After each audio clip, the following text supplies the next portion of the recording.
MS Now's Ines de la Cuetara is reporting from Geneva. Richard Haass is the president emeritus of the Council on Foreign Relations and author of the weekly Substack newsletter, Home and Away.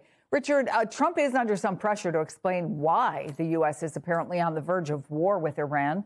Did he make a case in his speech last night? The short answer is no.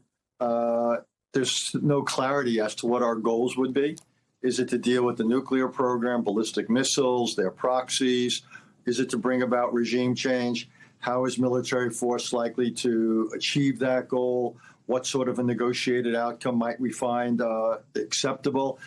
No. So I think essentially the United States has put itself into the middle of a crisis. I'd call it a crisis of choice, one we've brought about. But the president last night did not explain to the American people exactly what's at stake and what he's prepared to do about it. Well, the Iranians, Ines, were pretty blunt in their reaction to Trump's speech last night. What can you tell us ahead of these talks? Yeah, Chris, so you heard in the president's comments there off the top, he says that Iran essentially wants to negotiate, but they haven't yet said those secret words. He says that they will never have a nuclear weapon. And today we did hear those very words from the Iranian foreign minister. He put out a statement on X. He says, our fundamental convictions are crystal clear. Iran will under no circumstances ever develop a nuclear weapon. But then he goes on to say, neither will we Iranians ever forego our right to harness the dividends of peaceful nuclear technology for our people. That's something we've heard time and time again from the Iranians. They want a nuclear program, they say, for peaceful civilian purposes. The big question, of course, is how do you verify that? So that is likely going to be a big point of focus tomorrow when the talks resume here in Geneva. And I think something else worth keeping an eye on is that we have been hearing mixed messaging from the different parties involved in these talks. So we heard, for example, from the Americans that they were pushing for zero enrichment. Then we heard from the Iranian foreign minister speaking to Morning Joe on Friday that actually the Americans hadn't asked for zero enrichment. We heard from the presidential special envoy Steve Witkoff that Iran was basically almost a week away from obtaining a nuclear weapon. And then we heard last night from President Trump saying that that essentially wasn't the case. He said that, he doubled down on his claims that the U.S. had completely obliterated Iran's nuclear program during those strikes this summer.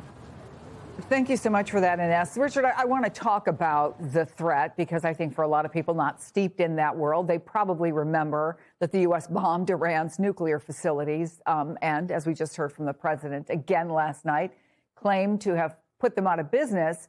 But what do we know about the impact of those strikes? If it was significant, could they rebuild so quickly that there's an argument that we need the threat of war to keep America safe? Tell us what's real that we know on the ground. And one of the first rules of intelligence, Chris, is you never know what you don't know. So, yes, we set back the Iranian program at the 3 targets we attacked last spring. We have no idea to what extent did they pre-position or move uranium or centrifuges, what have you, to other sites that we didn't attack. The idea that they may have done some work since then. I assume that's the case. There's some photography that suggests it. We didn't destroy the knowledge in their minds. So this, and then going back to what you talked about a minute ago, the Iranians for years have said, the Ayatollah himself has said, Iran has no interest in a nuclear weapon.